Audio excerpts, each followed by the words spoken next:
the age of 15, I started work in McDonald's, and I think I did that for about a year, but I could be making that up. It felt like a year anyway. Then I did a year's, like, a gap year, but it wasn't like a wealthy gap year. Yeah. No. It was, I did a voluntary scheme with volunteer service overseas, which if any young people get the opportunity to look at that charity, it's amazing.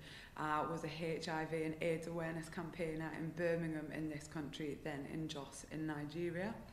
And I did some work for a human rights barrister there. Like, I basically just followed him around. Then I went to university in Manchester and I did a politics degree. And whilst I was there, because it is quite hard living at university, isn't it? And I didn't really get a grant or anything like that. So Yeah. I was a mental health support worker, and that was the best job. It was hard, but I worked with women with mental health problems in a residential home.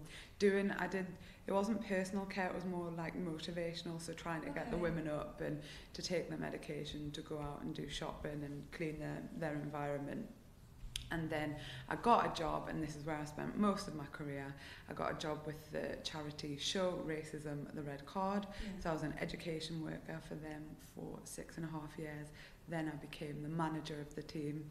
So that was fundraising to maintain the jobs there and make sure the work could continue. But also I developed, and I think this is the thing I'm proud of the most with colleagues, a programme for those young people that had been radicalised towards the far right. Okay. So it was the people that might be attracted to groups which we viewed as unhealthy, quite toxic, and that programme, I believe, is now up and running. And then the general election was called, I left, and I stood for North West Durham to become the Member of Parliament and won. So what was it that made you make the transition from the racism and radicalisation organisation to sort of direct politics? So it's a lie if anyone tells you that you just suddenly fancy it to go into politics. It's I've been an activist all my life. So whilst working for Show Racism the Red Card, I was also an activist.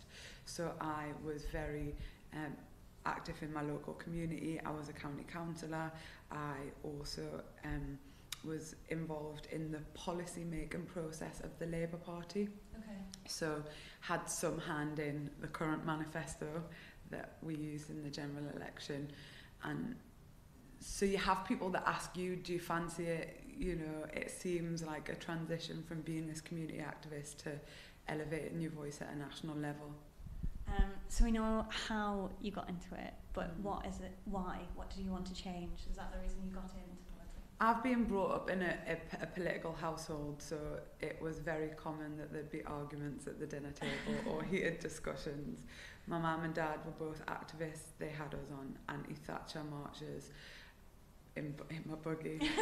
And they also were very critical of kind of judging people for conditions of poverty, that actually you should see that as a societal thing, that it's not about the rotten apple, if you like, but the rotten barrel, that the system is what creates those societal conditions that we abhor, and therefore you work to change the system.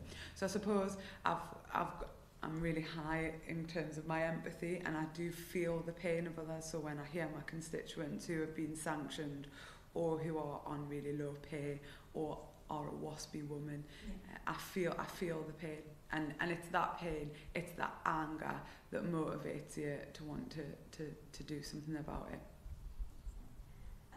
So can you tell me about your first few weeks as an MP? We saw your maiden speech. I think that sort of resonated with our readers a lot. So what's happened sort of since then?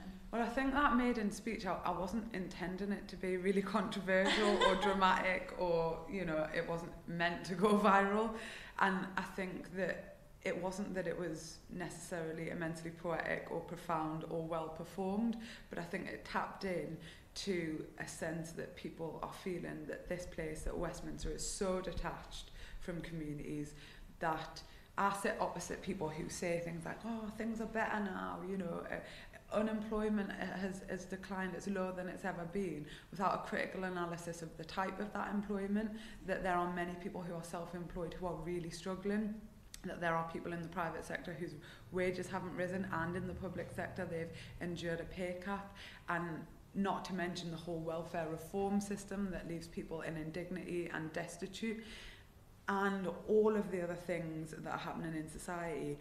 And to have people saying, oh, things are fine, it's honestly like you feel like anger. Like I sometimes shake with anger at the pronouncements that are made on the other side. And I just think you clearly do not represent an area like I do, because if you could hear the stories of the firefighters, of the prison officers, of people who are in council homes that are not necessarily as good as they should be, or you know, there's mould, or people struggling to pay a gas bill or money on their electricity meter, you just think you would not physically be able to say the sentence that you have.